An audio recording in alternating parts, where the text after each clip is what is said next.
하나님의 말씀은 창세기 28장 1절로부터 5절, 창세기 28장 1절로부터 5절의 말씀을 우리 다 같이 한 목소리로 읽겠습니다. 이삭이 야곱을 불러 그에게 축복하고 또 당부하여 이르되 너는 가나안 사람의 딸들 중에서 아내를 맞이하지 말고 일어나 밧단 아람으로 가서 내 외조부 버두엘의 집에 이르러 거기서 내 외삼촌 라반의 딸 중에서 아내를 맞이하라. 전능하신 하나님이 내게 복을 주시어 내가 생육하고 번성하게 하여 내가 여러 족속을 이루게 하시고 아브라함에게 허락하신 복을 내게 주시되 너와 함께 내 자손에게도 주사 하나님이 아브라함에게 주신 땅 곧 내가 거류하는 땅을 내가 차지하게 하시기를 원하노라. 이에 이삭이 야곱을 보내매 그가 밧단 아람으로 가서 라반에게 이르렀으니 라반은 아람 사람 버두엘의 아들이요 야곱과 에서의 어머니 리브가의 오라비더라. 아멘. 기도하겠습니다. 하나님 아버지, 말씀을 사모하는 이들이 말씀의 세계로 깊이 들어가고자 합니다. 우리가 미처 몰랐던 새로운 무인도를 발견하는 기쁨이 있게 하시고 그 속에 숨겨져 있는 보화를 캐내는 즐거움이 우리 모두에게 있게 하여 주시옵소서. 예수님 이름으로 기도하옵나이다. 아멘. 모네라고 하는 사람이 해가 돋는 모습을 그림으로 그립니다.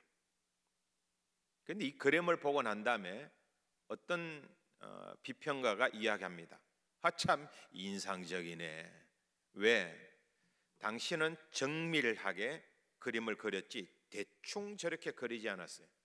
아주 정밀하게 그림을 그리던 시대였는데 대충 저렇게 그리니까 사람들이 하는 이야기가 참 인상적이네. 인상파가 여기서 나옵니다.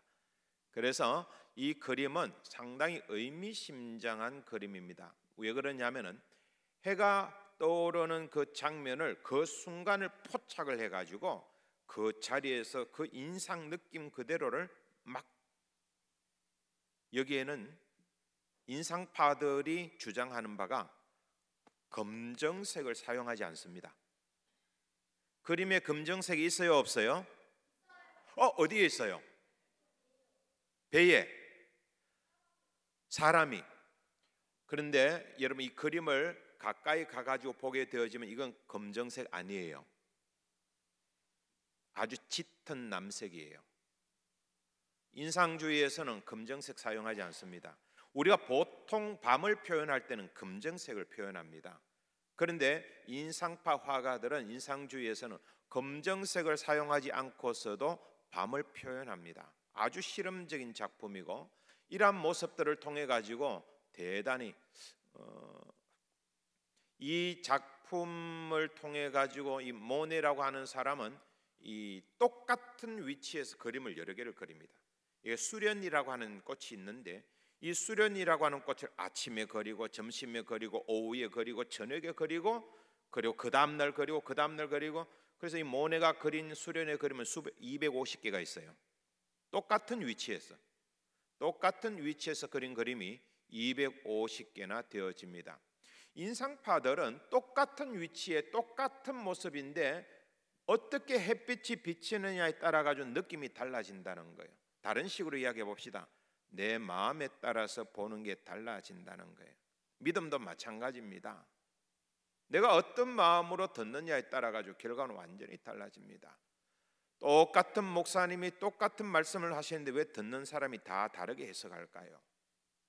오늘 낮에도 우리가 사울과 다윗의 이야기를 했습니다. 사울이 병들었어요. 왕이 병들었는데 너무너무 아파요. 그런데 다윗이 가가지고 악기를 연주를 합니다. 그러니까 사울에게 있던 질병이 물러가고 깨끗하게 치유함을 받았어요. 놀라운 일이죠.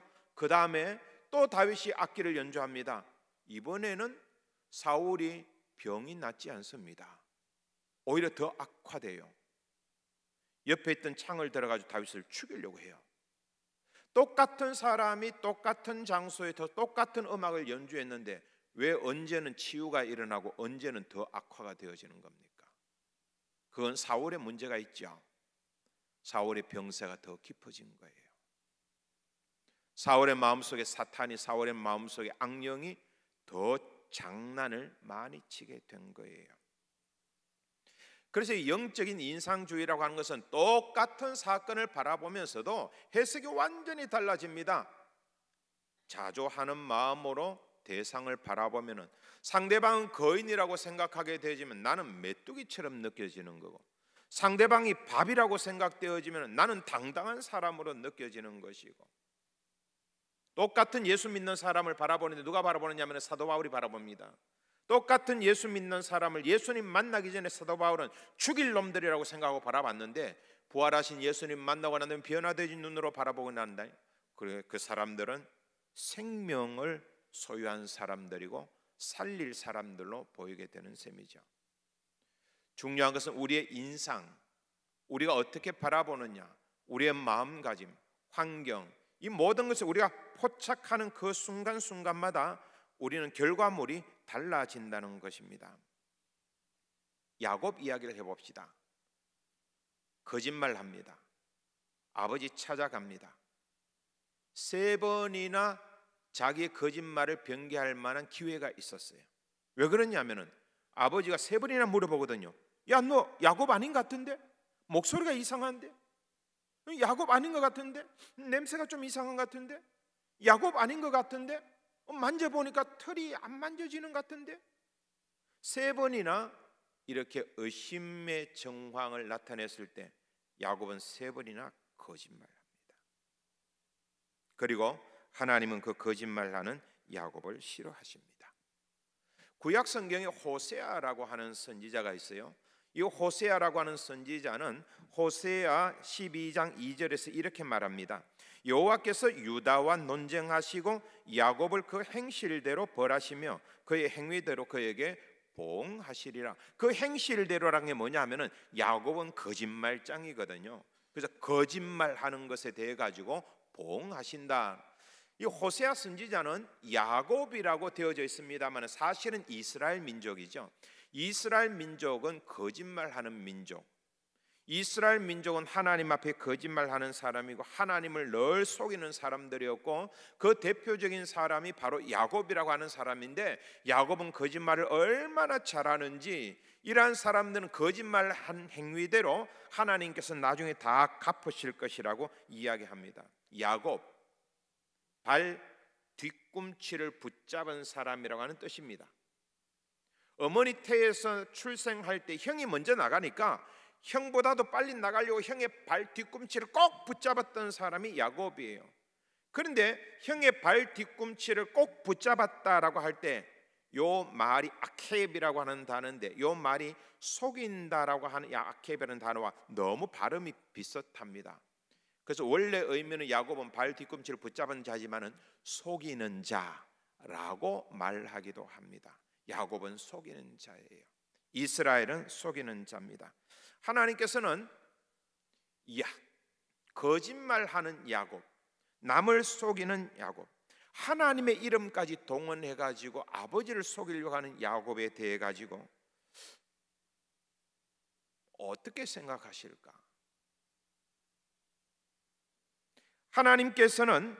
하나님이 아브라함을 선택하신 것은 아브라함이 자기 아들을 낳고 손자를 얻고 가족들을, 자손들을 많이 얻고 난 다음에 그들에게 하나님의 말씀을 잘 가르쳐서, 하나님의 말씀을 잘 가르치면 그들이 하나님의 말씀을 순종하고, 하나님의 말씀을 순종하면은 옳고 바르고 정직한 말을 할 수 있도록 가르치는 게 하나님의 뜻이었어요. 그런데 왜 거짓말하느냐?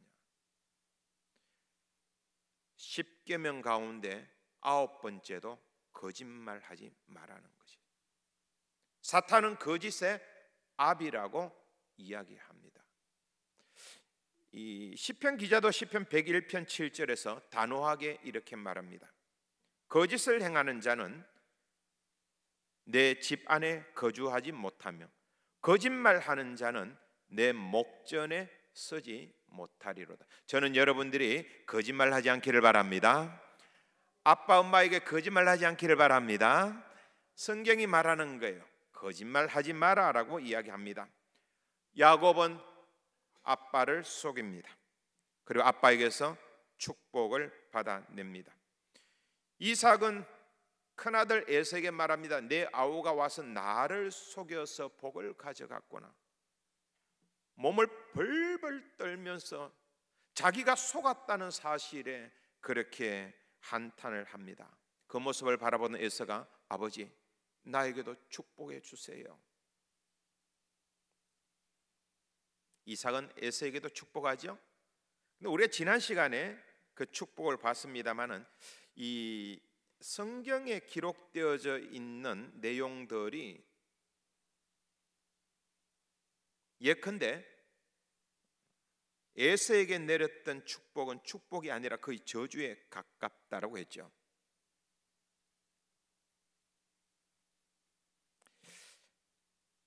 (39절) 27장 39절 한번 보시면은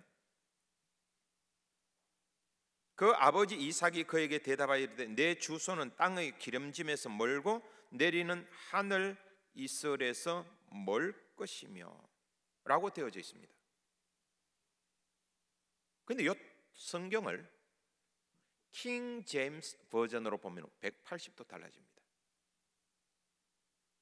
킹 제임스 버전의 번역을 보면 이렇게 되어 있죠. 보라, 너의 처소는 땅에 기름진 것이요 위로부터는 하늘의 이슬이 있으리라. 우리 번역에는 땅의 기름짐에서 멀다고 되어 있는데 하늘의 이슬이 없을 것이라고 멀 것이라고 되어져 있는데 킹 제임스 버전에 보면은 아니라고, 땅이 기름진 것이라고, 하늘에 이슬이 있을 것이라고 정반대의 내용을 이야기하고 있는 거예요. 너무 당혹스럽지요. 그럼 우리가 신앙생활을 할 때 어떤 사람은 킹 제임스 버전을 보고 성경을 해석하고 우리는 한글 번역을 보고 성경을 해석하면 누가 맞는 거예요? 정반대의 내용인데 둘 다 맞아요. 구약 성경의 사본이 여러 개가 존재하는데 그 원문에 훨씬 더 가깝게 보는 사람들이 킹 제임스 버전 사람들입니다. 그런데 이러한 일들을 바라볼 때 두 개가 다 내용이 맞다는 거예요. 그러면 그 내용은 뭘 이야기하느냐 하면은 이렇게 해석을 해도 저렇게 해석을 해도 그 속에 있는 아버지의 마음은 동일하다. 아버지의 마음은 뭡니까? 아버지의 마음은 아들을 복주고 싶은 거예요.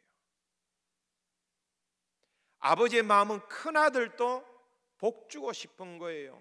그런데 이미 둘째 아들에게 다 줘버렸기 때문에 자기가 줄 수 있는 한 최선을 다해서 주는 거예요. 여기에 대해 가지고 히브리서 11장 20절은 이렇게 말합니다. 믿음으로 이삭은 장차 있을 일에 대하여 야곱과 또 에서에게 축복하였다. 이 히브리서에 의하면은 이삭은 야곱, 에서 똑같이 축복합니다. 우리 성경 창세기에는 똑같이 축복하는 것은 안 나타나죠. 야곱은 월등하게 축복을 받았고 에서는 아닌 것처럼 복을 받았어요. 가정이 이것 때문에 무너집니다. 형과 동생이 서로 원수가 되었고 어머니와 아들과의 관계가 별로 좋지 못하고 부모님은 아들을 잃어버리는 슬픔을 겪게 되어지고 야곱은 집을 떠나서 22년간을 고생하게 됩니다. 이 가정이 믿음의 조상 이삭의 가정이라고 하는 것은 참 딜레마가 아닐 수 없습니다. 믿음의 현실이죠. 가장 샘플로 삼을 만한 이삭의 가정이 이런 콩가루 집안 가정 같으면 저와 여러분은 오죽하겠느냐 그 말이에요. 만약에 이삭이 자기 고집을 좀 꺾고 하나님 말씀 순종했다면, 만약에 리브가가 하나님 말씀 이루기 위해 가지고 거짓과 속임수를 사용하지 않았다면, 만약에 야곱이 거짓에 편성하지 아니하고 당당하게 자기 의견을 표현했더라면, 항상 그래서 성경은 퀘스천 마크로 우리에게 질문을 던집니다. 나 같으면 이삭같이, 나 같으면 리브가 같이, 나 같으면 야곱 같이 행동하지 않았을 것이라고 누가 당당하게 말할 수 있겠어요? 우리도 그 상황이 되면은 다 이삭같이 행동할 수 있고 리브가처럼 행동할 수 있고 야곱처럼 행동할 수 있고, 이게 믿음의 현실입니다. 그런 믿음의 현실에서 우리가 선택하고 우리가 결단을 해야 한다면은 하나님 앞에서 여러분 후회함이 없는 선택과 후회함이 없는 결단하는 저와 여러분 되시기를 주님의 이름으로 간절히 소원합니다. 외삼촌 라반의 집으로 22년 동안을 가 있게 됩니다. 그리고 난 다음에 22년 만에 형과 만나게 되어지죠. 형과 만나게 되어지는데 형이 400명의 장정을 데리고 온다는 이야기를 듣고 너무너무 겁이 난 야곱은 야복강에서 그날 저녁을 밤을 지셉니다. 이름이 나타나지 않고 낯선 사람, 전혀 알 수가 없는 어떤 낯선 사람이 와가지고 자기와 씨름을 하게 되죠. 밤새도록 씨름을 하다가 새벽녘에 그 사람이 가려고 합니다. 끝까지 놓치지 않자 그 사람이 야곱에게 축복을 해주는 장면이 창세기 32장에 나옵니다. 28절, 내가 하나님과도 겨루어 이겼고 사람과도 겨루어 이겼으니 이제 너의 이름은 야곱이 아니라 뭐라고 되어 있습니까? 이스라엘이다. 조금 어려운 본문이에요. 이건 나중에 32장에 가면 우리가 해석을 할 겁니다. 소위 말하는 야곱과 그의 자손들의 아이덴티티, 정체성을 여기에서 이야기해주고 있습니다. 이름이라고 하는 것은 단순한 호칭이 아니에요. 그 사람의 삶의 모습이고 소명을 알려주는 신호이기도 합니다. 이스라엘이라고 하는 새로운 이름을 줬습니다. 무슨 소리입니까? 남의 발 뒤꿈치를 붙잡고 남 속이는 사람, 이제는 야곱하지 마라 그 말이에요. 새로운 아이덴티티를 주는 거예요. 이제는 너는 새로운 사람이라는 겁니다. 옛사람 벗어버리고 새로운 존재가 되어졌다는 겁니다. 이 새로운 존재라고 하는 게 뭘까? 뭘 새로운 존재라고 하는 걸까? 야곱은 자기가 소유하고 있던 많은 가축을 형에게 선물로 보냅니다. 그러면서 형에게 하는 소리가 있습니다. 형님, 제가 드리는 이 선물을 받아 주십시오. 저는 모든 것을 가졌습니다. 제가 형님에게 가지고 온 나의 축복을 기꺼이 받아 주십시오. 이게 33장 10절에서 11절에 있는 말씀의 의역입니다. 야곱은 자신이 드리는 선물을 받아달라고 형에게 이야기하는데 영어 성경에는 gift라고 되어져 있고 우리 번역에는 예물이라고 되어져 있습니다. 그런데 원어상으로 보면은 요 뒤에 있는 예물은 예물이 아니라 축복이라고 되어져 있어요. 왜 이렇게 했을까? 이유가 뭘까? 그리고 야곱은 왜 내가 모든 것을 가지고 있다라고 이야기했을까? 우리 이걸 이해하려면은 오늘 본문을 봐야 됩니다. 3절과 4절을 한번 보세요. 이미 야곱에게 주었던 첫 번째 축복이 있고 오늘 본문 3절과 4절은 야곱에게 주는 이삭이 주는 두 번째 축복입니다. 이 두 번째 축복은 잘 살펴봐야 됩니다. 예컨대 첫 번째 축복에서는 하늘의 이슬과 땅의 기름짐과 풍성한 곡식과 포도주를 이야기했다면은 첫 번째 축복은 만민이 너를 섬길 것이고 그리고 내 아들들에게 내 어머니 아들들에게 굴복할 것이라고 하는 권력과 재물에 대한 것이라면은 이 두 번째 축복은 완전 차원이 달라요. 그리고 우리 첫 번째 축복은 재산에 대한 재물에 대한 축복이었고 첫 번째 축복은 권력에 대한 권세에 대한 축복이었는데 이 두 번째 축복은 재산, 재물, 권세가 아닙니다. 자손에 대한 거예요. 땅에 대한 거예요. 그 땅에 대한 축복, 자손에 대한 축복인데 그 앞에 수식하는 말이 참 묘합니다. 우리 다시 한번 3절과 4절을 봅니다. 3절에 우리 앞부분은 다 같이 한번 읽어봅니다. 시작. 전능하신 하나님이 내게 복을 주시어 내가 생육하고 번성하게 하여 내가 여러 족속을 이루게 하시고 아멘. 4절 다 같이 읽어봅니다. 아브라함에게 허락하신 복을 내게 주시되 아멘. 39절과 40절에는요 아브라함에게 허락하신 복이라고 하는 단어가 없어요.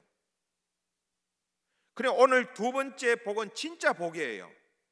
첫 번째 복은 아무것도 아니에요. 진짜 복은 여기 3절과 4절에 나타나는 두 번째 복이에요. 이 두 번째 복은 아브라함에게 주신 복이에요. 아브라함에게 주신 복을 이삭이 누구에게 지금 복 주느냐 하면은 아들 야곱에게 주는 겁니다. 즉 그 집안의 계승권이 누구에게 이어지느냐? 야곱에게 이어지는 거예요.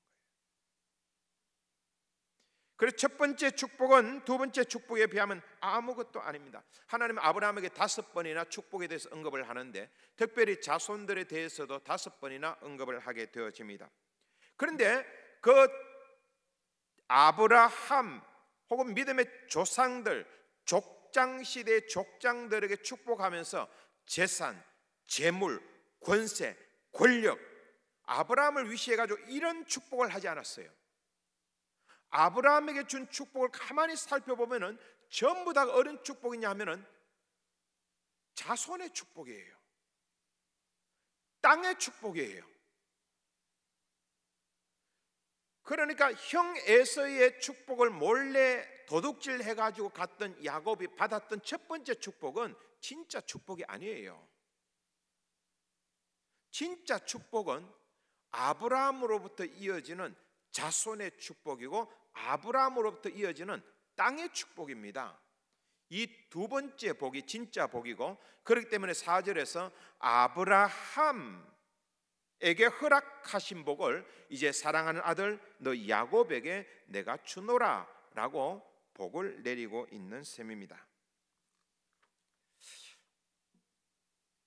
야곱의 전반기는 남의 것을 빼앗는 데 관심이 있었어요. 솔직히 다른 말로 하면은 자기는 에서가 되고 싶었어요. 우리 형제 간에도요, 좀 소극적인 애들은 좀 적극적인 형을 따라가길 원해요. 원하는 게 있어요. 가정적인 애들은 조금 바깥에서 열심히 활동적인 그런 형을 따르길 원해요. 야곱도 그랬어요. 어머니 태 속에서부터 형의 걸 빼앗고 싶었어요. 형의 걸 소유하고 싶었어요. 그게 복인 줄 알았어요. 형이 가지고 있는 걸 다 가지고 싶었어요. 팥죽도 가고 싶고 장자권도 가지고 싶고 형의 옷을 입어가지고 형인 것처럼 속이고 아버지의 축복도 가져가고 싶고. 그래서 야곱의 전반기는 계속해서 형의 것을 탐하는 것이었습니다. 형의 소유를 자기가 갖고 싶었고 형이 되고 싶었어요. 에서가 되고 싶었어요. 이게 전반기의 야곱입니다. 나중에 아버지가 야, 넌 누구니? 목소리가 이상한데? 라고 했을 때 저는 아버지의 아들 맏아들 에서입니다 라고 말하잖아요. 여기에 그의 본 마음이 나타나는 거예요. 시간이 좀 흐릅니다. 그 가로챘던 축복은 자기 게 아니었어요.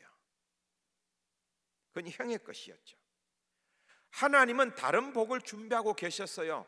야곱에게 주신 진짜 복은 뭐냐 하면은 물질의 복이 아니에요. 진짜 복은 뭐냐 하면은 권력의 복이 아니에요. 아브라함부터 이삭, 이삭부터 야곱에게 이어지는 진짜 복은 자손의 복이고 땅의 복이에요. 22년 만에 만난 형에게 야곱이 이런 이야기를 합니다. 형, 제가 가지고 있는 이 가축들 가져가십시오. 저는 이미 다 가졌습니다. 이거 형에게 드립니다. 형이 거절합니다. 나도 많아. 뭐 안 가져도 돼. 너 가져가. 아닙니다. 그러면서 야곱이 중요한 말을 합니다. 형님, 제가 형님에게 드리는 이 예물은 형님 겁니다.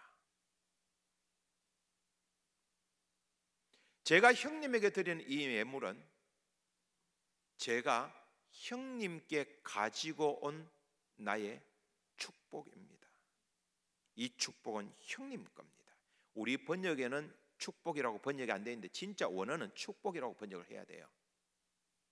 이 단어가 왜 중요하냐면은 야곱이 지금 복이라고 생각하고 가져왔던 것들은 형의 것이에요. 에서의 것이에요. 물질, 권세, 권력 전부 형의 것입니다. 이 형의 축복은 형에게 드리는 거예요. 나에게 다 있다라고 한 건 아브라함으로부터 아버지 이삭으로부터 나에게 내려진 진짜 복이지요. 그건 바로 언약의 축복입니다. 하나님께서 언약 백성에게 주신 축복, 그걸 가졌기 때문에 나는 다 가졌다라고 이야기하고 있는 셈입니다. 사실 이 야복강에서 야곱이 낯선 사람과 실험하면서 그는 자기 자신과의 실존적인 싸움을 하게 되어집니다. 언제까지 내가 거짓말장애로, 언제까지 내가 속이는 자로 살 거냐, 나는 도대체 누군가라고 하는 질문과 깊은 싸움을 하게 되는 셈입니다. 그러다가 드디어 자기를 발견하게 됩니다. 진짜 자아를 발견하게 되는 셈이죠. 이 자기와 실험하던 천사가 야곱에게 주었던 축복은 인습적인 축복이 아니에요. 너 건강해라, 너 돈 많이 벌어라, 그런 복이 아니었어요. 이름을 바꿔라, 그거였어요. 단순하게 야곱에서, 속이는 자에서 이스라엘로, 정체성의 문제입니다. 이건 아주 중요합니다. 왜 그러냐면은 이 고유한 복이 무엇인지, 고유한 이름이 무엇인지 지금까지 야곱은 몰랐어요. 헤매었습니다. 그런데 그 순간부터 야곱은 자기에게 주어진 고유한 이름이 뭔지, 고유한 복이 뭔지를 깨닫게 되어집니다. 그건 창세기 28장 3절과 4절에 나타나 있는 언약 백성에게 주신 축복, 아브라함으로부터 이어진 축복, 진짜 복이라는 것을 알게 됩니다. 많은 사람들이 재물, 물질, 권세, 권력을 추구합니다. 근데 그건 야곱의 게 아니에요. 그건 에서 거예요. 저와 여러분은 하나님의 언약의 백성이잖아요. 우리에게 정말 필요한 건 뭐냐면은 물질, 돈, 권세, 권력이 아니에요. 아브라함으로부터 이어진 언약의 축복이에요. 고유한 복이에요. 고유한 이름이에요. 세상 사람들은 야곱을 추구합니다. 속이더라도 돈 잘 벌면은 장땡이라고 이야기하죠. 거짓말 하더라도 부자 되면 된다고 이야기합니다. 근데 성경은 그렇게 말하지 않습니다. 가난해도 진짜 복이 뭔지 알아야 돼. 병들어도 진짜 복이 뭔지 알아야 돼. 야곱에게 주어진 진짜 복은 이제는 더 이상 야곱이 아니라는 겁니다. 아이덴티티를 분명히 하라는 거예요. 이제는 이스라엘입니다. 정체성을 분명히 하라는 거예요. 우리는 언약 백성입니다. 그런데 우리가 뭘 추구하고 있습니까? 뭘 쫓아가고 있습니까? 야곱이 받았던 첫 번째 축복에만 우리가 매몰되어져 있다면 잘못 가고 있는 겁니다. 진짜 복은 두 번째 복입니다. 이 진짜 복은 자녀 손의 복이고, 진짜 복은 땅의 복입니다. 자기의 소명을 발견하는 복이고, 자기의 이름을 발견하는 복이고, 진짜 고유한 복이 무엇인가를 깨닫는 복이기도 합니다. 이제 저와 여러분은 남의 발 뒤꿈치를 붙잡는, 남을 속이는 야곱을 뒤따라가는 인생이 아니라 이제는 완전히 변화해서 이스라엘로, 하나님과 겨루 이겼다라고 하는 모든 사람들 가운데서도 아주 월등한 존재라고 하는 이스라엘이라고 하는 새로운 정체성, 새로운 이름, 그 고유한 이름을 붙잡는 하나님의 사람이 되어야 합니다. 우상을 숭배하는 자가 아니라 하나님을 예배하는 자가 되어야 되고, 다른 사람을 지배하는 자가 아니라 섬기고 돌보는 자가 되어야 되고, 그러면서 진짜 복이 무엇인가를 누리는 사람이 됩니다. 야곱은 이 모든 것을 깨닫고 난 다음에 형님에게 다 줘버립니다. 형님, 이거 원래 형님 거예요. 가져가세요. 다 줘도 저는 다 가지고 있습니다. 하나님이 나에게 주신 복이 있습니다. 진짜 복을 저는 발견했습니다. 이런 마음의 넉넉함이, 영혼의 풍성함이 우리 모두에게 있기를 주님의 이름으로 간절히 소원합니다. 기도드리겠습니다. 아버지 하나님, 언약 백성으로 살아가는 것이 얼마나 아름다운 일인지, 우리는 야곱에게 주어져 있던 아버지의 첫 번째 축복이 더 관심이 갑니다. 기름진 땅과 하늘에서 내리는 이스라엘의 축복이 있는 물질적인 부가 있는 복은 우리에게 아름다운 모습입니다. 많은 사람들의 섬김을 받고 권력을 휘두르는 삶이 우리에게 주어져 있는 아름다운 모습입니다. 하지만 진짜 복은 재물과 권세가 아니라 진짜 복은 하나님께서 아브라함과 맺으신 언약의 복, 이삭과 맺으신 언약의 복이라고 하는 것을 깨닫게 되어졌습니다. 이제는 남을 속이는 남의 발뒤꿈치 붙잡는 야곱의 인생이 아니라 하나님께서 우리에게 주신 진정한 복을 붙잡는, 고유한 이름과 고유한 복을 붙잡는 하나님의 백성들이 되는 복이 있게 하여 주시옵소서. 그래서 세상을 향해서 달려가는 야곱의 인생을 되풀이하는 자가 되지 않게 하여 주시고, 참된 하나님을 발견하고 하나님의 언약 백성으로서 이 땅을 살아가는 하나님의 참된 사람으로서의 모습을 발견하는 복이 있게 하여 주시옵소서. 아버지 하나님, 우리가 추구하는 바가 세상적인 것이 되지 않게 하시고 하나님께서 원하시는 것이 되게 하시고 진솔한 복이 되게 하시고 고유한 복이 될 수 있도록 우리에게 깨달음도 허락하여 주시옵소서. 우리의 정체성을 분명하게 하여 주시고 하나님의 자녀들이 부끄러움 당하는 길을 걸어가는 것이 아니라 오히려 하나님의 영광을 드러내는 사람으로 살아갈 수 있도록 성령께서 동행하여 주시옵소서. 예수님 이름 의지하옵고 기도하옵나이다. 아멘. 지금은 우리 주 예수 그리스도의 은혜와 하나님 아버지의 극진하신 사랑과 성령의 교통하심과 감화인도 충만하심이 하나님의 친백성들 머리 위에 이제로부터 항상 함께 하시기를 간절히 축원하옵나이다. 아멘.